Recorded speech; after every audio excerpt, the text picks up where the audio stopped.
I remember going to the grocery store and having every single credit card decline when I was trying to buy a rotisserie chicken for dinner. That's how tight money was back then. And I remember having a conversation with my husband and asking him, do we need to close down the studio? Do I need to go back into the workforce? And just questioning whether this path of small business ownership was for us. Were we making bad decisions this entire time? Should we pivot and go back to the life we hated, but had comfort in?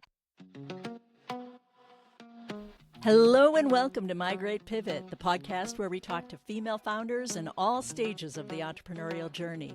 My name is Carrie Regan, and I'm obsessed with stories of entrepreneurs who risk it all to pursue their dreams. This week I'm welcoming Alice Park, who left the security of a stable job at an engineering firm to launch her own photography business, Park Studios in Atlanta, Georgia. I'm sure you'll be inspired by Alice's story and her ability to read the market, pivot when needed, and persevere. Please enjoy my conversation with Alice Park. Alice, welcome to the podcast.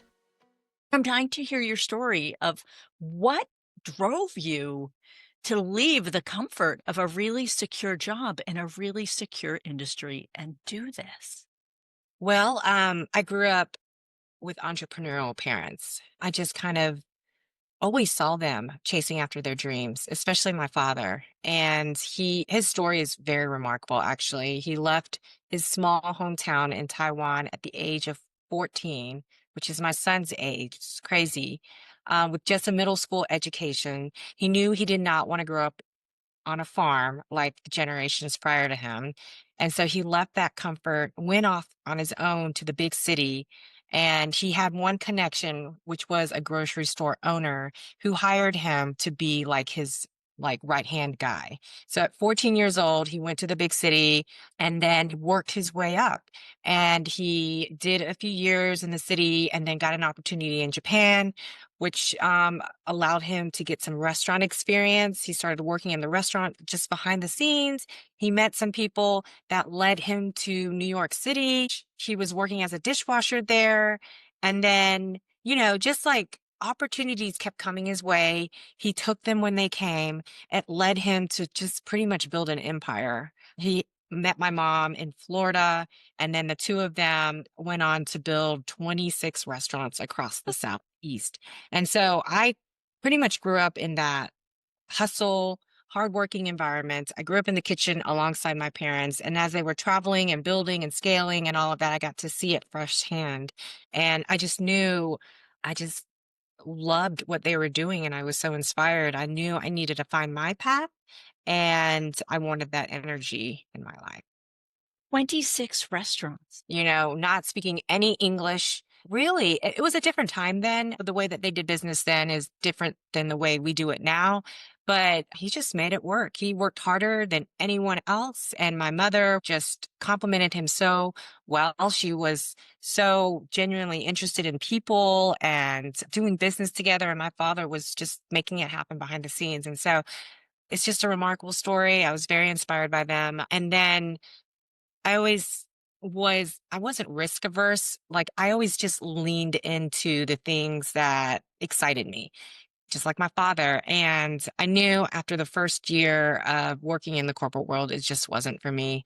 I was incredibly unhappy. I would find myself saying, there's got to be something more. With that background, I would think maybe you'd go and study entrepreneurial finance or business. What drove you to study engineering? Growing up in the Asian household, you either went to school to be a doctor, a lawyer, engineer, or in academia. Those were your four choices. Our parents immigrated to this country so that our children could have a better life. The last thing my parents wanted was for us to start our own business and to work so hard in life. Like it's a hard life being restaurant owners, and they wanted something better for us. And so I tried the medicine route like all of my other Asian friends. There was no interest in that. And then I landed at Georgia Tech, which is an amazing engineering school. And I was like, which engineering program can I do to just graduate? What's the easiest engineering track that I could do to just finish the program? I knew freshman year I wasn't going to be a doctor. I failed all my science classes and I was just stuck. I was like, where do I go from here? Do I do liberal arts? I can't do liberal arts at an engineering school. I just need to finish and find a track that I can somehow like leverage into the business world later. I finished industrial engineering and they call it imaginary engineering at Tech because it is like the easiest engineering program there is at that school. And so I finished. By easy, we should put that in air quotes, right? Because there is no easy engineering program, right? I was just lost. I was just lost in school. I knew that I just needed to finish the program and take advantage of the resources and the opportunities that came my way. And somehow I would figure out where I needed to go.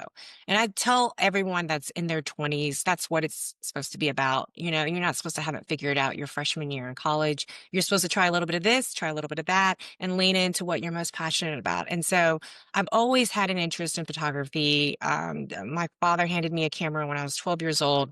And I worked for the school newspaper at Tech, and I just didn't think that there was opportunities there to make a career out of it. And so first year working in the corporate world, I hated my job. And I was being groomed for an executive role by the leadership in my company. And I just was like at school, very lost. I knew I wasn't supposed to be there. I was supposed to be on a different path, but I just didn't know where to go.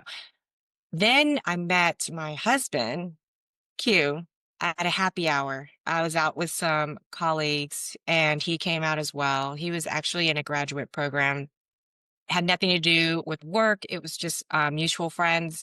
And we started talking one night and I was sharing with him how unhappy I was with my job. And he said, if you could do anything in the world, what would you do? And I was like, oh, no one's ever asked me that. I don't know. I do something creative.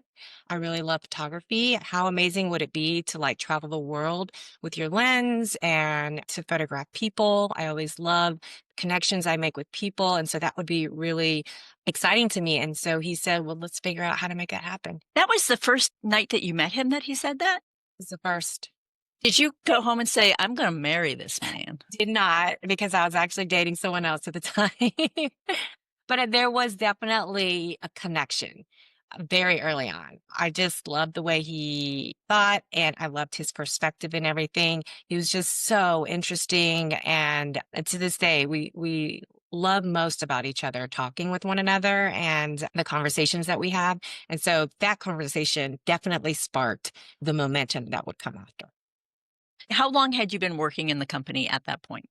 6 months. Just 6 months. Holy cow. Yeah. If you could go back and talk to college freshman Alice, what advice would you give her? Or even high school Alice, what would you tell her? Just to be comfortable with the discomfort.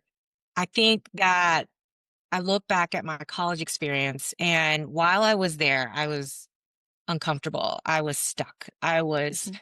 lost. But I credit so much of who I am today to those years of discomfort. And I don't regret any bit of it. I was supposed to be lost. I was supposed to question the decisions that I made. I was supposed to fail in those engineering courses and the science courses because it led me to where I am today. And so many of the younger generations that are stuck and they feel like they're supposed to know all the answers very early in their life. I just feel like the inspiration and the exciting parts of life comes when we're patient and we allow those moments to come into our lives when they're supposed to happen. And so we're just always in such a rush to find the answers, to be inspired every day and to lead this amazing, beautiful life. But I feel like that comes after sometimes some years of discomfort and hardship. So Walk me through the transition when you made the pivot from this engineering job to photography and launching Park Studios. What was that like? So it was right around the time when my parents were talking about retiring and they really wanted someone in the family to take over the family business. My mom has been begging me for years. And so I wasn't 100% sure about photography. I was still figuring it out. And I said, okay, let me give you a year. This is the perfect opportunity to leave my job. I'm going to put in my letter of resignation. How long had you been at the company then? It was about 9 to 10 months. 9 to 10 months. Okay. Yeah. Entry level position, working my way up in the company. And then 10 months in, I was like, this isn't for me. I talked to my manager who was very confused, but I was like, you know what? My parents need me. I feel like I need to go and help them retire. And so I sent him my letter of resignation. We all left on good terms. I was like, I might be back. So I would love to keep the doors open, but I really feel like this is the season in life where I need to be there for my parents. And then within 6 weeks, I knew like my father's not ready to retire. He will never retire. And I needed to go and figure out what I wanted to do with my own life.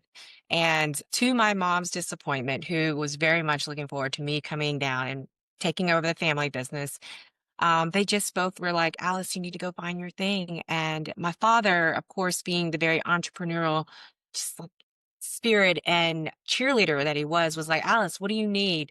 Do you need a loan? What can I do to help you start your own trajectory in life? And I was like, well, let me figure out what I want to do, create a business model around it, and go after it. That's what I did. I spent the next 6 months in Valdosta helping my parents out, putting some systems into place for their business to help it run a little bit more smoothly.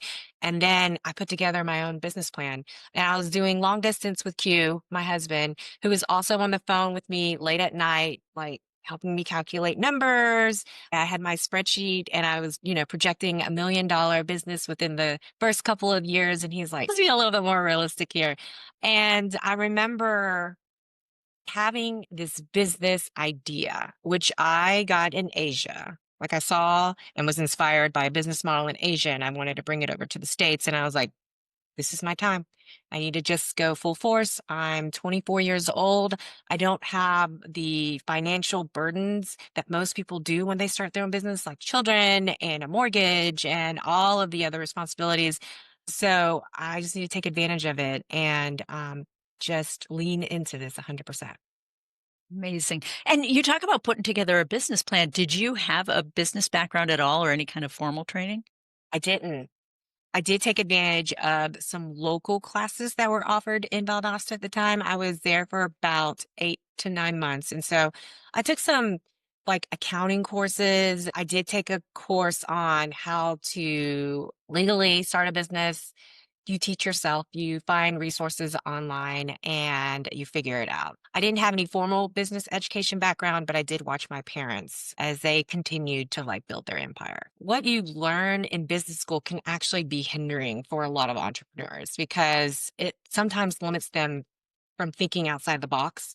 And in order to continue sustaining a business, grow it, scale it, and allow it to thrive, you always have to be thinking outside the box. What worked yesterday or last year is not necessarily how it's going to be moving forward. And you always have to keep pushing yourself to just figure out the next three to steps ahead of everyone else. Last night I was listening to a podcast and I heard a quote from somebody was quoting one of the founders of Netflix. And the quote was something to the effect of innovation ends when the MBAs walk into the room, which is not probably something great to hear as I'm about to start the second year of my MBA. But at the same time, something good to keep in the back of my mind, like you said, that not to be boxed in by all these rules and frameworks that you learn in class, which I found refreshing because I feel like I'm so all over the place. Mhm. And so having some of these frameworks to rein me in has helped. But Yeah, at the same time, being and all over the place can lead you to some remarkable discoveries. absolutely. Yeah. I And believe that you need both. I believe you need the yeah. people and you need the MBA people. You need the analytical people and you need the people that are free spirited, ideas up in the sky.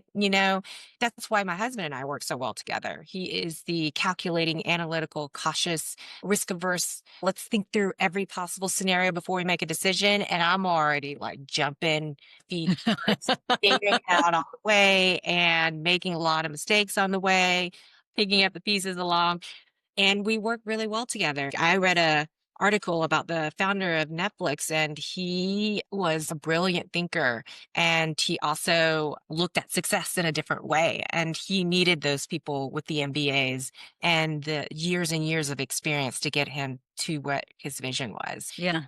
So I definitely believe you need both. Do you remember the moment where you said, photography, this is it? I am going to build a photography studio focused on families and kids. As I mentioned before, during one of my travels to Asia, I saw a business model that I thought was so innovative there. I hadn't seen it in the United States, and it was so popular there. And it was basically like a glamour shot studio for teenagers. And every single high school senior would participate in this like day of pampering, makeup, hair, photographers following them around the city as if they were part of an editorial magazine shoot. And they would finish with this portfolio book about them, highlighting the images captured that day. It was almost like a rite of passage that they all participated in. And it was a billion-dollar industry in Asia. Like Korea, South Korea, Taiwan, China, like every Asian country had this brilliant studio model. And I was like, I haven't seen this in the States. I'm going to bring it over to the States. I think the combination of that idea with my love of photography and the creativity involved in this process was so intriguing to me. I hadn't seen it in the States. I saw a successful model in Asia and I wanted to bring it over. And so that's what I tried to do. There was a lot of learning lessons that came along the way.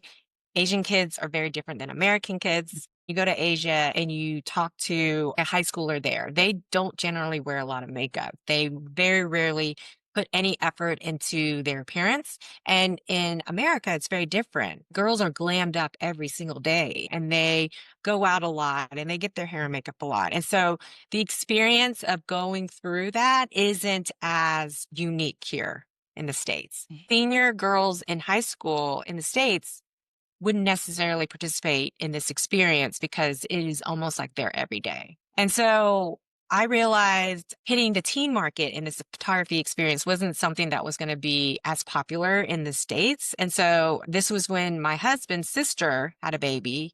And she and I sat down, and my husband was like, Alice, you need to focus in on children. And that's where you'll make your money because parents spend a lot of money on their children and their babies. And the babies' milestones are very fleeting and you can capture them several times a year. So there's this whole like conversation that happened that really just opened my eyes. And so we pivoted and we decided to just focus on children and families versus teenagers. There's so much that I love about this. One, travel, and how travel and just wrenching yourself out of your familiar environment can expose you to different ideas and business models and just make you see the world through a different lens, so to speak. But also that you left yourself open to pivoting, that you didn't get locked into this idea and say, no, we are going to make this work, that you recognize the cultural differences and that it wasn't a market fit and allowed yourself to pivot. How long did you chase the teen idea before you realized, this isn't the same, this isn't going to work here because it's just a different market and different culture? It was quickly. It was probably within 6 months. And I feel like that's so important for an entrepreneur. You've only got so much of a time frame to pivot. If you keep trying to push an idea that isn't working and you're not listening to your focus groups and to your consumers, you're not going to make it as a business. And I learned very early on within a couple of months that this isn't something that's going to catch on quickly. I got a lot of feedback from a lot of my potential clients that this is something that they do every day. It's nothing that special. And maybe you'll get a customer every once in a while who will really buy into this experience and this opportunity, but it's not something that's going to be a booming business idea like you thought, Alice. So just having conversations, knowing who to listen to, who to ask, and figuring out how to pivot along the way. And being open, I'm just amazed that you left yourself open. It wasn't this trying to force this product on the market when the market didn't want it. It can be so hard because as founders and entrepreneurs, you can become so wedded to an idea. And killing Absolutely. off those ideas can be so, so hard when you're so emotionally invested in it, but sometimes financially invested in it Yes. too.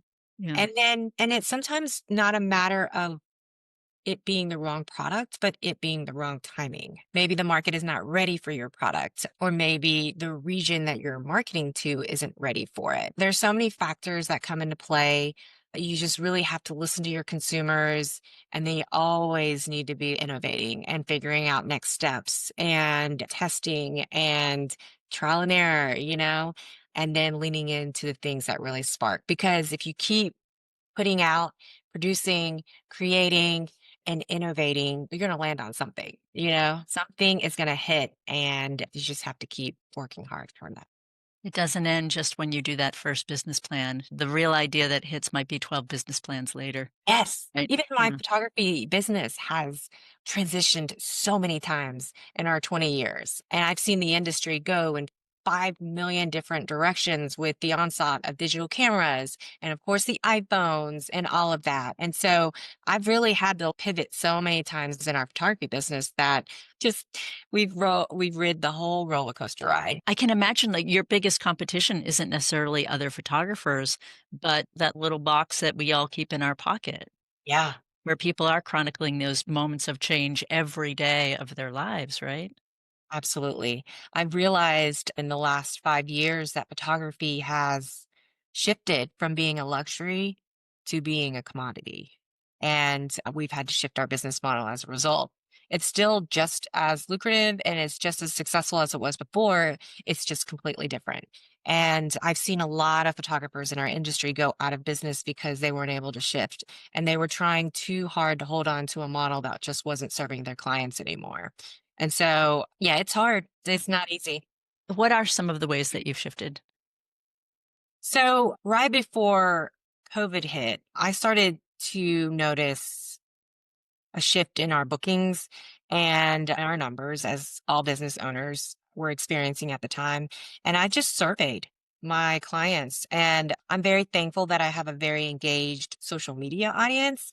A lot of people will tell me honestly what they feel comfortable in spending. And so I just surveyed my audience and I asked really hard questions like, what is it about my business? If you haven't hired me as a photographer as of yet, what is it about what we're offering and how we are serving that you want to see different? And as a consumer, what would you feel comfortable spending in an annual photography portrait experience? What are some of the things that you value and want to see more of in your home? What is it about your experience in working with a photographer that you love and don't love? And so I surveyed my audience there and I surveyed my existing clients, and I got a lot of feedback that I never could have imagined. And so it was just that honesty that led me to really sit down, reevaluate what we were offering, and completely shift our model. And was this like a formal anonymous survey or were they casual conversations with your clients? Both reached out to some really trusted clients and asked them to sit down with me and share openly and honestly their thoughts on how I can better serve my clients. And so it was really That's great. Now, one thing that I just love about what you do is I love your studio and seeing everything that you do with your studio. It's more than just a photography studio. You have events there for small businesses. You have creativity camps over the summer. You have birthday parties, bridal showers in there. You use that space to the yes. max. Can you talk about the decision to invest in a studio? At what point in your business did you decide to do that? So we actually decided to prolong investing in a studio. I was in that season of life that I really wanted to be home with the kids as much as I could. And so when my kids were little, I decided work from home, shoot on location, don't worry about all of the additional overhead expenses of operating a studio. That was just where I was in season of life. And so we decided to hold off on investing in a brick and mortar space until the kids were in school full time. And so we landed on this most amazing space in 2016. I remember Q actually discovering it, and I fell in love with it because of the light in the windows and the direction it was facing, all the elements in photography that made that space so perfect. It was actually completely painted in black, so it was hard to envision what it could be. Now it's my studio's all in white, and the light is just perfection all day. And he was like, I found this amazing space, but it's 2 times the square footage that we need. And so we had to sit down and really think about what we could do to make up the additional expenses. And so I was like, well, I don't need to be shooting in that space all the time. So why don't we rent it out in on the days that we're not utilizing it? That's when we brought in our creative circle and our community, and we allowed them so many opportunities to see what could happen in this space. And that's when everyone's ideas just really started to explode. You bring together an a group of creatives and a blank white canvas, and you see the ideas just explode. It was amazing. It was beautiful. It was so inspiring to be part of that. And then the idea just took off. It was a blank white canvas with the most perfect light in the most perfect location. And those three entities just made for a beautiful space for people to come together and create. And so we've just had an amazing ride. There were years of that were really challenging though, especially in those early years when we were trying to figure it out. We were stuck and money was really hard. I remember actually getting ready for our 10-year anniversary of our business. We were hosting a party in our space. It was our grand opening of the studio. And the night before, Q was like, well, you've got to stop spending money. We run out of money. We started an organization called NAPCP, which is the National Association of Professional Child Photographers. And we had just finished hosting a conference in California for this organization where we overspent and we lost a lot of money on that conference. This is part of event planning and like planning conferences. It's a big risk, big reward, but sometimes you lose. And that was one of the experiences where we lost a lot of money. We're coming back, getting ready, finishing the build out of the studio where we overspent. And then I'm getting ready for this party and I have no more money left. I have Wow. 100 and something guests coming the next day, and I don't have money to post the event. I couldn't cancel it at the time, but I literally had $0 left that I could spend. So all of my friends gathered. They all brought something to the table so I could at least host this event. Leslie and Janie and my friend Chappie actually showed up to this event with food in hand so that I could feed my guests. And then one of my designers came with buckets of flowers, and she's like, Alice, I've got the flowers tonight. I'm going to arrange them beautifully for this event.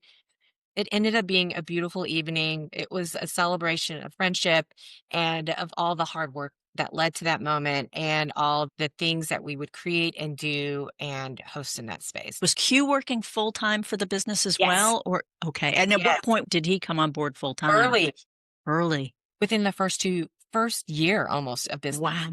Yeah. Wow. So you So both were all in. yeah, 100%. He was working on his doctorate and he was working full time as a researcher. And first year in business, it took off.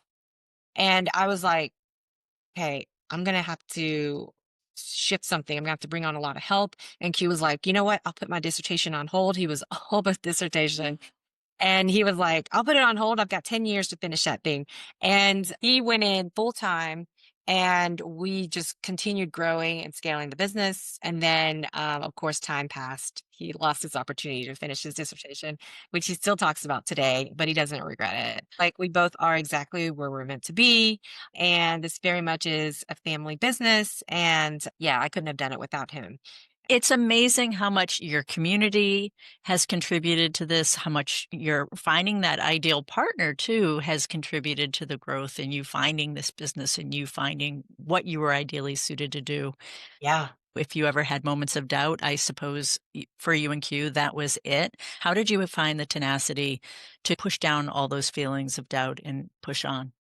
Yeah, it was a challenging time for us. We talk about that period in our business and our life a lot. I remember going to the grocery store and having every single credit card decline when I was trying to buy a rotisserie chicken for dinner. That's how tight money was back then. And I remember having a conversation with my husband and like asking him, do we need to close down the studio? Do we need to pivot? Do I need to go back into the workforce? And because for small business owners, health insurance and all of the things we were paying out of pocket for a lot of things, and just questioning whether this path of small business ownership was for us. We have fantastic educations. We were brought up by parents who immigrated to this country so we wouldn't have to work this hard and struggle so much. What were we doing wrong?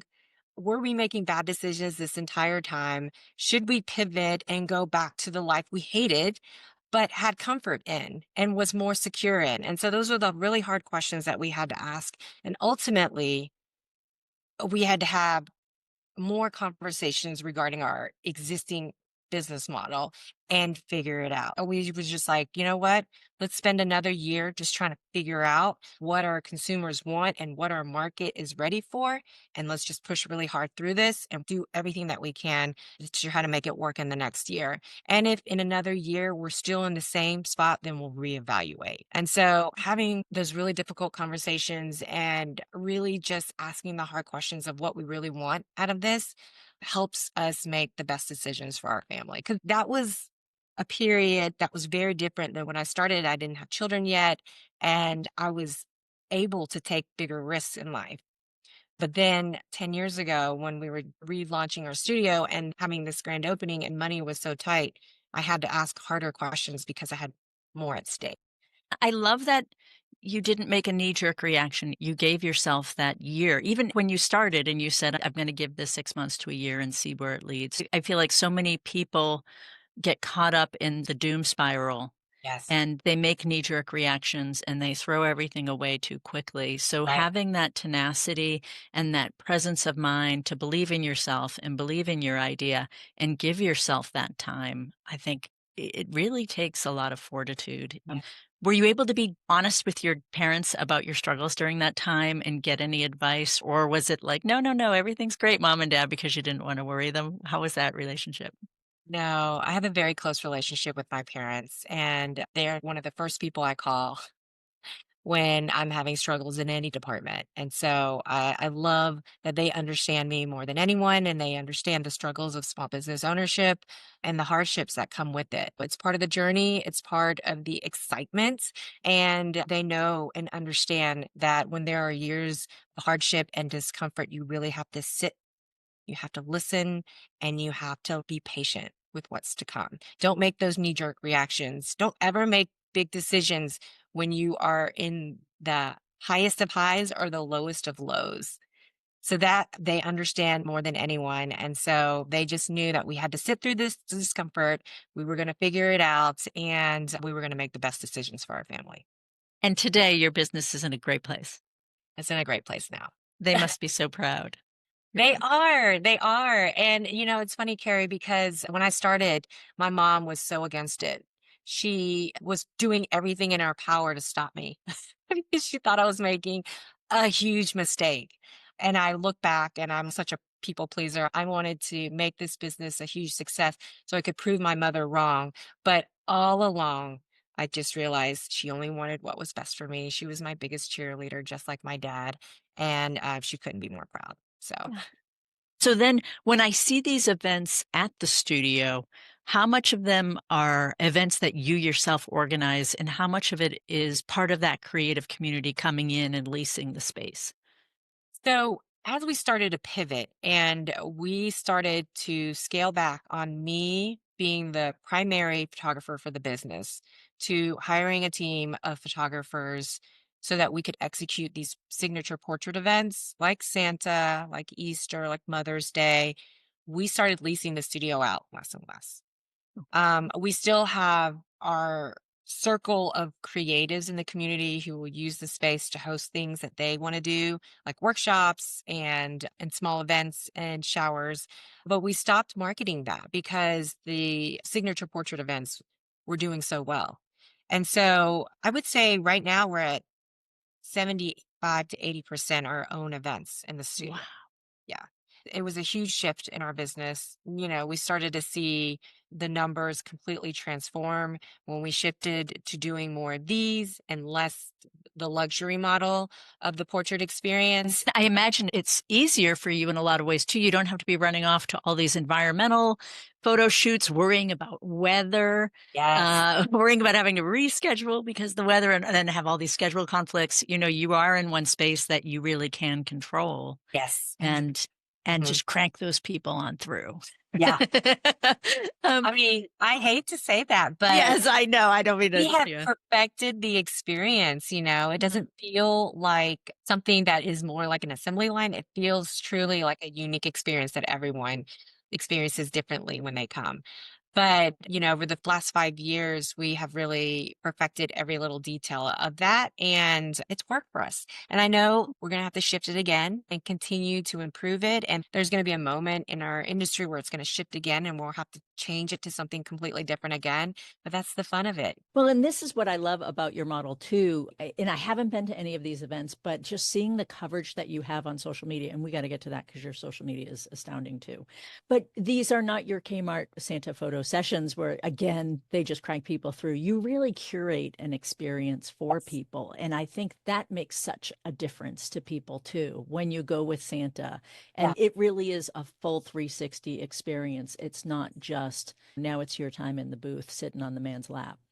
We really sat down and thought hard about the experience from start to finish for the children and, of course, for the parents. We wanted it to be as little stress for the parents as possible and as magical for the children as possible. And so when they come in for their photography session, the portrait experience itself is so minute. They don't even know they're coming to get their portraits taken. They really feel like they're coming to an amazing party. And that's what they remember. They remember the experience as soon as they walk in the door, the environment, all of the different elements to it, and the details that make it so special. Those are the memories that they take away.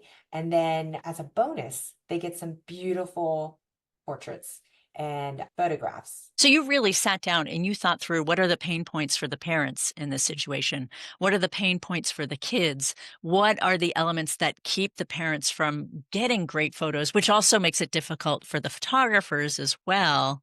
You really thought through that and thought, how can we attack all those moments and make this a different experience than the typical? Yes. Before, the model was that photography is the big expense and it's a big investment. And so, already going into it, you're stressed out as a parent. You're making the decision to invest in a photographer, and she comes at a price tag. And so, I want everything from my husband's mood to my children's outfits to where we're photographing, which is our home, to be perfect. And I have to do this and this and this and this to ensure that everything is perfect before the photographer even steps foot in our house. And then when they're actually here, there's this immense amount of stress that goes into making sure my family is perfect, like our moods and our outfits and everything, so that the memories that we take away from the experience are perfect. I could just feel the amount of stress every time I walked into a client's home. That stress leads to all these things happening behind closed doors that I got to experience and witness. But I just knew that I wasn't serving my clients well when I put that amount of stress on them from this experience. And so when I surveyed them, I learned more about their pain points, and I really wanted to remedy that. And so we started to offer these mini micro sessions Uh-huh. that made it less about the photography experience and more about the experience of walking in the door and it just being full of joy and magic. That's what we wanted the big takeaway to be. And then, of course, trusting our team to ensure that we capture the most amazing memories in the process. Also, the micro mini sessions allowed us to really cut down on our pricing. So instead of spending an hour with each client, we're spending 7 minutes, 5 minutes sometimes. And we're able to schedule them back to back, which in turn leads to the same profit margin for our business, but makes it less stressful for them to be perfect and on for an hour versus 7 minutes or 10 minutes. And yet the experience itself is so much larger than those 7 minutes because you have so much else going on in the Yes, studio. right. That's great. Now, brand extensions are always tricky, and I know you do have your creativity camp. You have these conferences that you've put on. How do you decide? Because I imagine you have 1,000 ideas of things that you could do and directions you could run in. What filter do you apply in deciding what you're going to chase and what you're going to rule out? Yeah, I still haven't figured that out, Carrie. I like to chase everything until it burns me out. I really have always been the type of person to lean in to what excites me. And I also realize like there may be seasons of life where I can do that and try it. And so I just never want to live a life of regret.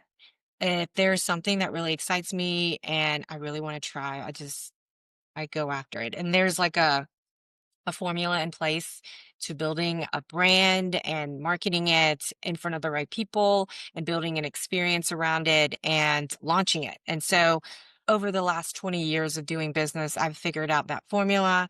And we've been pretty lucky and fortunate in the fact that the brands that we've launched have really caught on. Of course, there have been some attempts in the past where we've launched something and it didn't quite work out, but we've been able to pivot and put something out that people really love. Of course, creativity camp being one of them, which is essentially like a summer camp experience for young girls between the ages of 8 to 12 years old. The idea happened because of my experience as a 12-year-old girl and my father handing me my camera, which led me on this path and also helped me navigate through some of the more challenging years of my adolescence. And so creativity came into place. Also, I created it for my young daughter who was so creative and also very introverted. And then that experience has evolved over the years, but it's caught on so quickly. I've been able to teach other business owners and creatives across the globe on how to bring that experience to their hometown. So I feel like when an idea hits you, if you stay up all night thinking about it, you need to make sure you have your ducks in a row with all the other businesses that are going and sustaining you and your family, and then you just chase after that. I keep hearing how you hear when your consumers can't invest as much as they have been in your product, and you've pivoted and found other models so that your business isn't taking a hit. You're just finding a way where you can still offer high quality and even a better service, a service that serves their needs even more, while still being able to reduce costs for them. I just love that. Now, your business has grown as social media has grown. And like I said, your social media game is so on point. How did you develop those skills? Because it is a real skill mastering social media. Is this something that you made a concerted effort to master? So, yes and no. I feel like as a trained photographer, there are going to be some skill sets that are naturally in place that helps with the social media. I am a storyteller by trade. That's what I do for a living. So, naturally, being able to tell stories on social media has allowed me to grow.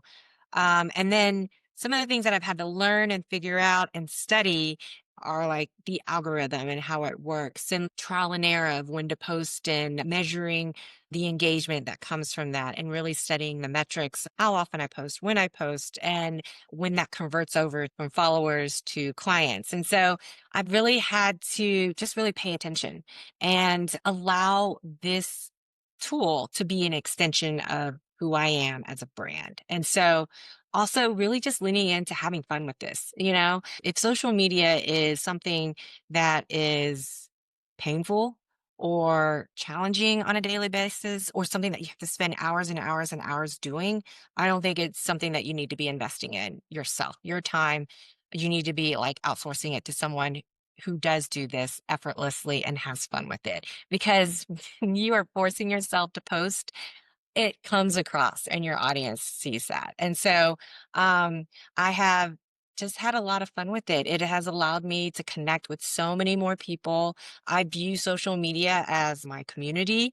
I give a lot and I receive a lot from them. Just as much as I share the things like the parenting hacks and the small business lessons that I've learned as I'm sharing them, they're sharing with me and I'm learning from a broader community versus just going through life myself. And so I feel like it's just in a big friendship circle, just like your mom group that's learning alongside of you on how to be a better mom.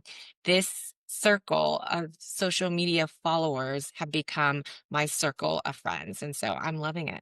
And it's no surprise that you've put the same amount of research into figuring out those analytics and the timing of the posts and frequency and topics and all that. I mean, as much as it might seem to some that social media is just about throwing a bunch of content out there, no surprise that you really dug in and really studied the art and science of it too. Are there any resources that you recommend to people who maybe they're not great at the social media game, but they enjoy it and they don't want to outsource it? There's one called the Social Club.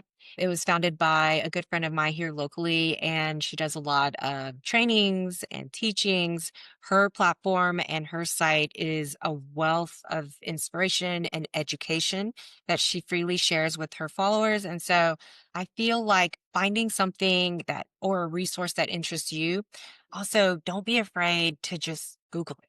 There are a lot of experts out there that freely share the changes in social media and the algorithm as they're happening in real time. And so, what worked for us yesterday isn't necessarily going to work for us tomorrow. Don't be afraid to continuously learn and learn from your own mistakes. Like for me, social media, while it's fun and effortless, it still takes up time. And so when I put together a reel, launch it, and disappointed because my views and numbers are low, I'm like going and backtracking and figuring out why, so that the next time I post, I get a better engagement. It's the art and it's the science. You mentioned going through that period of growth where you decided to bring on photographers. Walk me through that decision because that must have been scary. It's no longer just about you and Q and your kids. Yeah. Now you're bringing on other people who are dependent on you. How terrifying was that? So that is a hard decision in terms of letting go of control as a creative. That's always very hard. When you have always been the principal photographer, the visionary behind every single moment captured, and you're letting go of that and you're empowering someone else to do it, that's always very terrifying. But I knew that I didn't have the energy that I used to have 10 years ago in photographing children, and it takes this very special energy to photograph children well. And so I just felt like I needed to bring on younger, energetic, joyful photographers on my team that just was so hungry to learn, so hungry to capture amazing moments, and so hungry to be part of a team, what I was 10 to 15 years ago. And so it's been just transformative for me as a creative. I've poured all of my energy into my photography team, not just in them as photographers and creatives, but them as their own business owners. They have businesses of their own that I love to support and love to empower them with some of the lessons that I've learned along the way. And so we've been able to build this amazing team. We are very much a family unit. I support them just as much as they support me. And it just makes also being in this business less isolating, you know? And so instead of just being a one person show or a two-person show, like we have this incredible business family that we work with and we go through everything together. So it's been amazing. I've been meaning to ask this from the start. Did you have formal training as a photographer? And do you look for that in the photographers you hire? Do you find that important? So your first question, no, I'm completely self-taught. And in my photographers, I look for it's a very low barrier of entry. Their skill set is important and their eye is important, but more importantly is their character, their personality, and their heart. And so when I interview new team members, whether they're photographers or studio managers or web designers, anybody, it's those are the three traits that I look for: personality, character, and heart. Everything else is trainable. Everything else is figure outable. And I just make sure that they are people that I actually want to work with. And then once I have them on my team, I pour into them what I do know, and then we learn together what they don't know. And so I also look for people that will stay on our team long term. So family members that will grow alongside with us versus leveraging this as an opportunity to get them to their next place in life. I've had to learn that the hard way over the years, finding the perfect team members, but I feel like we've landed in a really good place. And I think that's such great wisdom across any industry, too. Finding those people that you want to work with and people who have that good character and personality and attitude and that willingness to learn, people who are teachable. You are always so generous in sharing your knowledge, sharing your experience, sharing the lessons learned with other women and helping them grow. Do you have any advice that you want to share with women who are sitting there in the jobs that they absolutely hate, their corporate jobs, staring out the window saying there has to be something better, and they have a dream or perhaps a half dozen ideas of businesses that they want to pursue? What would you tell them? Oh, gosh, it's so hard. Just really lean into what excites you the most and figure out, most importantly, how to monetize what you love. The business aspect of being a creative is often one of the biggest things that's overlooked that leads to a lot of creatives failing. And I hate that. I was very fortunate in being able to grow up seeing my parents prioritize making money. And for us as creatives, it's so easy for us to prioritize creating the most amazing art for this world. But if we don't know how to monetize that, we're just creating art for the sake of creating art. And that is amazing and beautiful in itself. But if you want to leave what's not making you happy, you have to figure out how to monetize. And so part of creativity camp is like putting on an entrepreneurial hat and all of these girls. First, you want to find what you're passionate about, right? And discover that. And then the next step is figuring out how to monetize that, putting in that entrepreneurial hat on everybody and letting them know that everything that they create can be monetized. You just have to figure out what your consumers are willing to spend and how you're able to create so that it appeals to your market. So it's just don't underestimate the power of the business side of creating. It's very important. And if you can figure that out, you can do anything, truly. I love that so much. And if Yes. you don't have that side, finding Finding, tools and resources and people who do, and perhaps marrying them so that they're making yeah. sure you don't, end up in prison for non-payment of taxes, Oh right? my gosh. Yes, exactly. Find that person and marry him. No, we've just been very blessed. I don't know how else to tell this story except it's just been a series of blessings and years of discomfort and leading into what you really love. I love it. So one last question. What does the future hold for Park Studios? What I'm leaning into towards now is trying everything and anything that excites me. And so we're actually rebranding right now, and I'm creating an umbrella of the different brands that we've created over the years. And I'm not stopping at photography, Carrie. I feel like I have so many ideas and so many unique gifts that isn't only about photography or isn't only about building community, which is what our whole emphasis on all of our business models have been about.